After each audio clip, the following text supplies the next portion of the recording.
एक खोटं बोलू बाई, दोन खोटं बोलू, दोन खोटं बोलू बाई, तीन खोटं बोलू. 12 चौकी वाडा, दारात गाडी घोडा, घोड्याला खायला पुरण पोळी, बाई रुपेरी थोडा. आडबाई आडोनी आडाचं पाणी काढोनी, कळशी भरते सोन्याची सून थोरा मोठ्याची. असं सासर नको ग बाई, नाव नुसतं मोठं, नाव नुसतं मोठं, ज्याचं लक्षण बारी खोट. पैलमा गणेश देवा, माझा खेळ मांडला, करीन तुझी सेवा, करीन तुझी सेवा, मला हवा करतार, चंद्रपोळी चौकडीत माझा संसार. 3 दगडांची चूल फुंकले निखारे, मुठभर जोंधळात सुख माझे सारे. नांदा सौख्य भरे, नांदा सौख्य भरे, नांदा सौख्य भरे, नांदा सौख्य भरे.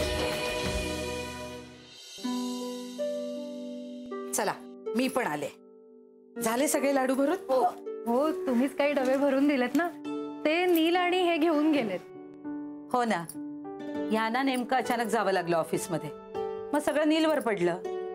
आणि आज इतकं उकडतंय की तो मुलगा बिचारा हैराण झाला असेल. हो खरंच. हो ग बाई. अगं असं काही नाहीये. येऊ का? अरे आई बाबा या ना.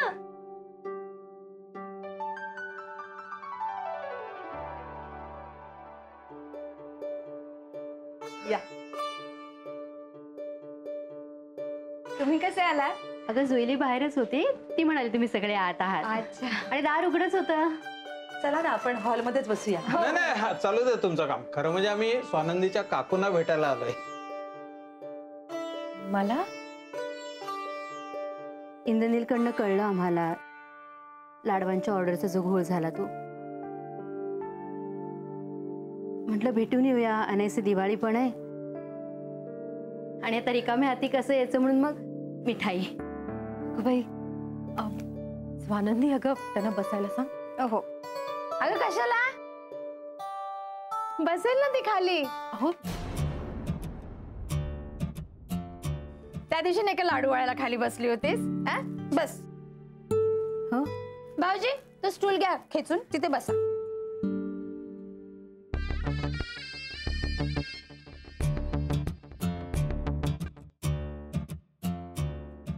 नाही पण मला फार बरं वाटलं तुम्ही आलात ते. मुद्दाम लक्षात ठेवून आलात. थँक्यू. मोठी माणसं अशीच असतात ग अनिता. हे नुसते बोलत नाही, करून दाखवतात. मला खात्री होती आज ललिता येणार आणि 50 किलो तरी लाडू विकत घेणार तुमच्याकडून.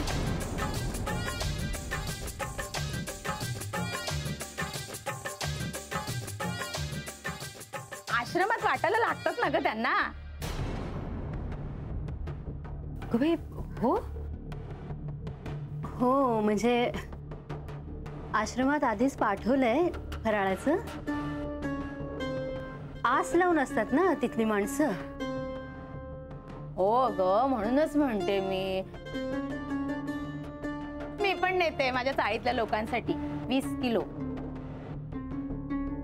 होय वच्छी आत्या, असा आग्रह नका हो करू. आणि तसंही आमच्यातर्फे आम्ही यांच्या आश्रमात लाडू पाठवणारच होतो. अगं बाई अंजली, आग्रह आपल्याच माणसांना करायचा असतो. परके परकेच असतात. आम्हाला पण थोडंसं पुण्य मिळू दे ना. काय ग ललिता? हो अनिता, 300 रुपये किलो या भावाने साधारण 20 किलोचे 6000 होतात. देते तुला मी. हे घे.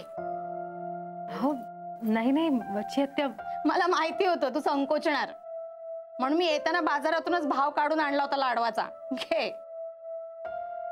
नाही म्हणजे हे बघा तुम्ही. अनिता घे बाई, प्रेमाने देते ती. आशीर्वाद समजून घे. घे.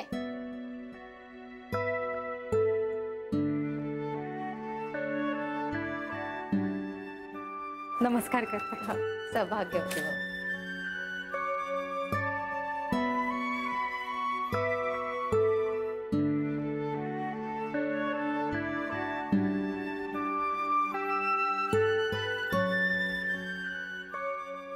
अच्छा त्या हे लाडू घेणाऱ्या तुम्ही पहिल्या आहात.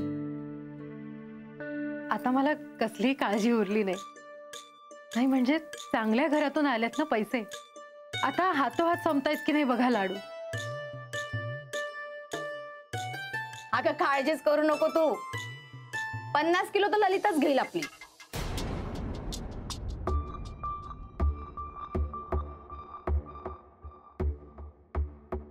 काय ग ललिता? वच्छी मावशी पण एका गोष्टीचा फार आनंद होतोय हा मला. गेल्या वर्षीपर्यंत जानकी बहिणी जो फराळ पाठवायचा त्यावर तुमची दिवाळी साजरी व्हायची.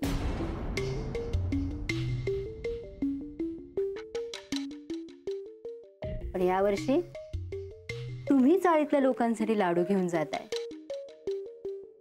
म्हणजे डबोल मिळालेलं दिसतंय कुठले तरी नाही.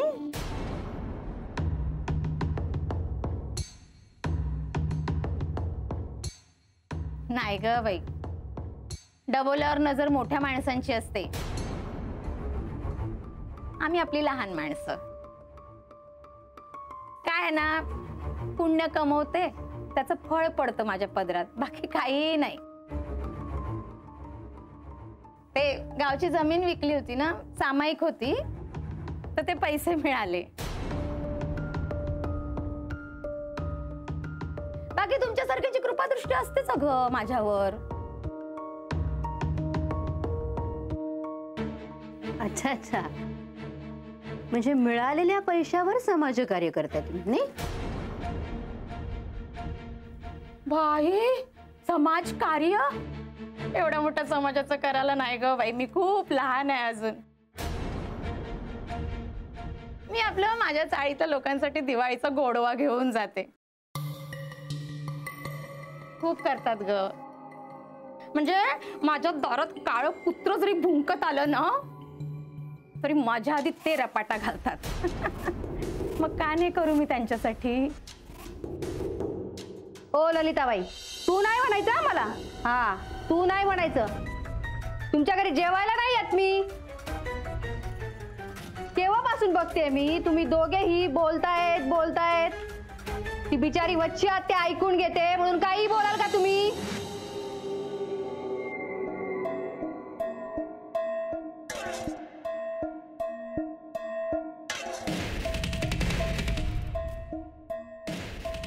खरंय वच्छी मावशी तुमचं. अहो, घरातलं माणूस जेव्हा हंतरुणाला खिळलेलं असतं ना, तेव्हा शेजारच्या माणसांचाच आधार असतो आपल्याला.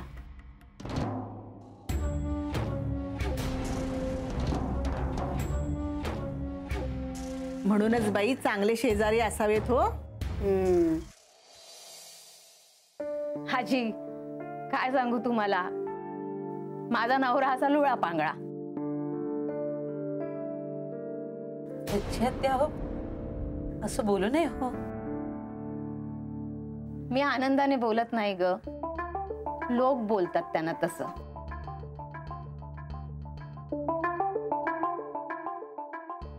तुला माहिती नाही त्यांची अवस्था. यांना माहितीये हो ना माधव भाऊजी, आठवतंय ना?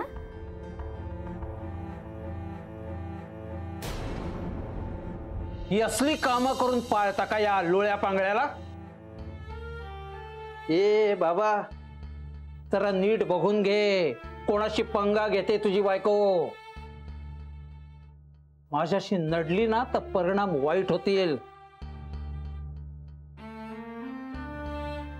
समजतंय का तुला?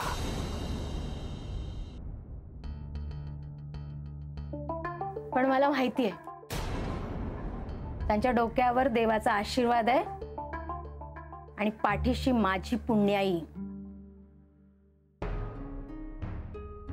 एक ना एक दिवस तरी ते उठून उभे राहतील, खात्री आहे मला.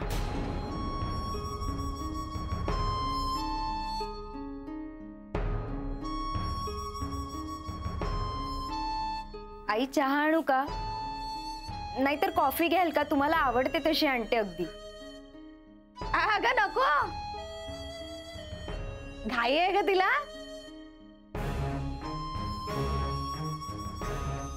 आश्रमात न्यायचेत ना लाडू मुलांना वाटायला? ओके नाही का ललिता? 50 किलो पुरतील ना? हो पुरतील पुरतील. स्वानंदी बेटा हिच्या ड्रायव्हरला बोलवून आणि गाडीत असेल बसलेला, म्हणजे तो लाडू ठेवेल गाडीमध्ये. भाऊजी 300 रुपये या भावाने 5 त्रिक 15, 15,000 झाले. काढा पैसे.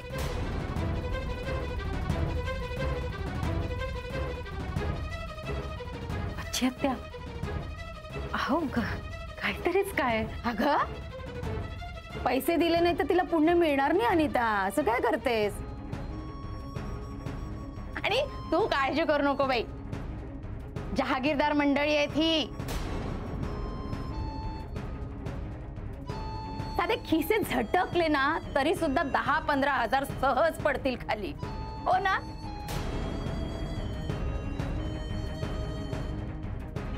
अहो पण नाही, पण काय आत्ता एवढे पैसे नाही आणलेले मी बरोबर. उद्या ड्रायव्हर करून पाठवून देते ना, म्हणजे चालेल ना? हो, तुम्ही काळजी नका करू. आजी आणि मी निघते. हा आता नाही नाही, आज मी तुम्हाला फराळ केल्याशिवाय जाऊ द्यायची नाही. हा अनिता, स्वानंदी, आजी फराळ करूनच आलोय घरनं. नाही तरी पण आज नाही जायचं असं. नाही नाही, एवढ्या चकल्या नाही सहन होत.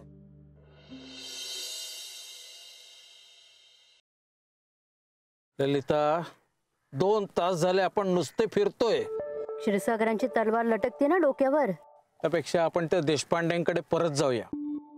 ती एकच जागा अशी आहे जिथे क्षीरसागर यायची हिंमत दाखवणार नाही. काहीतरीच काय बोलताय तुम्ही? आता परत कसं जाता येईल त्यांच्याकडे?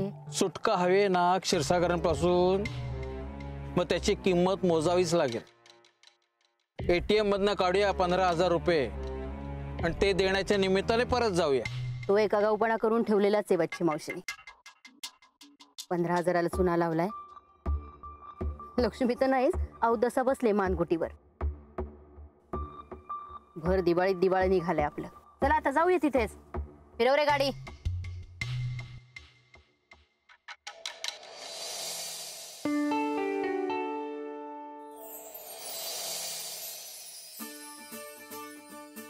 हे रांगोळी काढणं जाम भारी काम असतं ना सायले?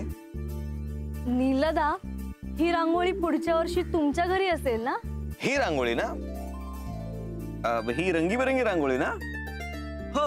रांगोळी ही आहे आणि मी रांगोळी काढणारी आहे. असं? झालं सुरू यांचं. वेळ नाही बघत, जागा नाही बघत, लगेच होतात कुठेही सुरू. झालं इथे सुरू. संपदा 6:03 आणि 9 सेकंद झालेले असताना व्हरांड्यात रोमांस करू नये असं कोणत्या पुस्तकात लिहिलंय का? का देशपांडेंच्या घरचा नियम आहे हा? प्लीज माझ्या ताईला चिडवू नका. नाही रे नील दादा, तू चिडव. तू मस्त चिडवतो. जुईली, अरे अरे वा, सुनबाई रांगोळी काढतात वाटतं. ए बस बस बस, रांगोळी पुरे कर बस. आणि तू इथेच थांब. नाही तर सुचणार नाही तिला कुठले रंग भरायचे रांगोळी. आणि असंही आपल्याला घरी काही काम नसतंच काय.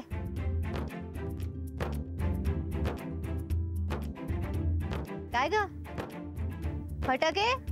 आम्हाला फटाके फोडायला नाही आवडत, प्रदूषण होतं ना त्याने. सगळी फॅमिली कंटाळवाणी, अगदी बोरिंग आहे नुसती. आजी, या वर्षी देशपांड्यांच्या घरची दिवाळी जोरदार दिसते. 2-2 वेळा पाय लागले जहागीरदारांचे या घराला. आवाज राहवलच नाही मला, म्हणून परत आले. या ना, या आत या ना. हा या. रांगोळी सांभाळ. एवढं कळतं मला बच्ची मावशी. काय या या ललिता दे या.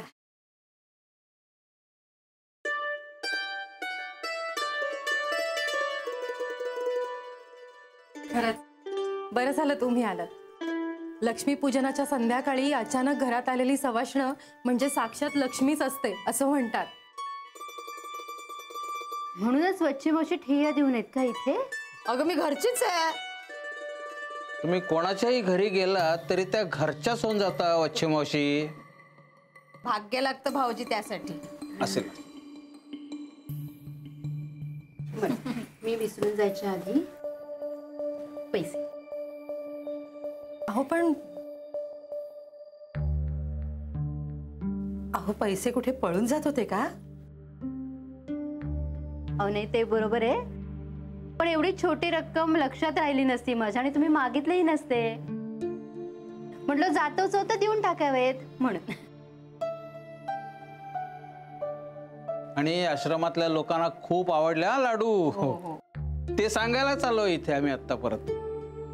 अनिता, हे पैसे आणि वच्छीने दिलेले पैसे लक्ष्मीपूजनाला ठेवा हा. आयुष्यातली पहिली कमाई आहे तुझी ही मोठी. हो. अहो तुमच्यापाशी ठेवता का हे पैसे? पूजा करताना द्या. नाही राहू दे तुझ्याकडेच. नाही तर वहिनींकडे दे.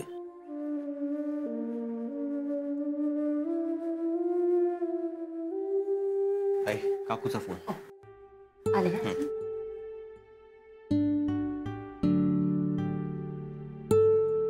हॅलो बहिणी. हा ललिता, अगं येताय ना लक्ष्मीपूजनाला? नाही बहिणी, आम्ही नाही येतो पूजेला. का? अगं आपल्या घरचं लक्ष्मीपूजन आहे. हो, पण इंद्रनीलच्या लग्नाची तारीख ठरवायला गुरुजींकडे गेलो होतो आम्ही. तेव्हा गुरुजी असं म्हणाले की ह्या दिवाळीतलं लक्ष्मीपूजन आम्हा तिघांना आपल्या घरी दार्जिणं नाहीये, त्यामुळे मग देशपांड्यांच्याच घरी थांबलोय आम्ही. तुम्ही निलिमा आणि निरंजनकडनं पूजा घ्या ना करून. हा ठीक आहे, पण तुझ्याशिवाय लक्ष्मीपूजनाला फार सुनं सुनं वाटेल मला. हो वहिनी, पण त्याला काही इलाज आहे का आता? ठेवू मग फोन? हा ठेव. अंजलीताई होते. काही हरकत नाही ललिताताई. अहो घर तुमचंच आहे, या आपण पूजा करूया. थँक्यू.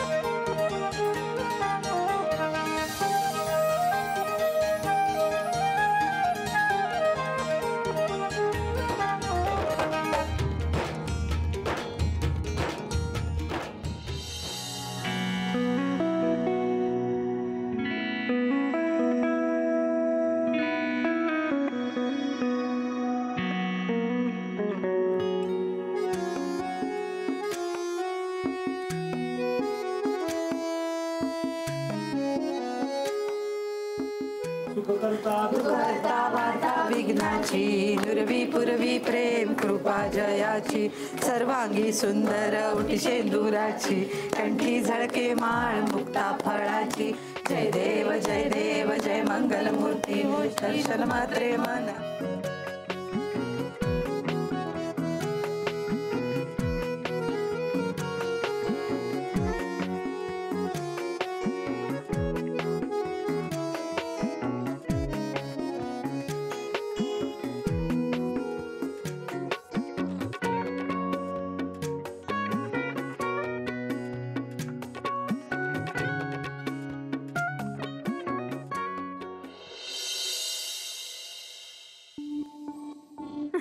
नाही थोडी वणवण झाली खरी, पण सुटलो त्या क्षीरसागराच्या तावडीतून.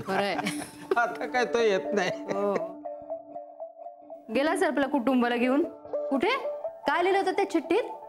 अज्ञात स्थळी.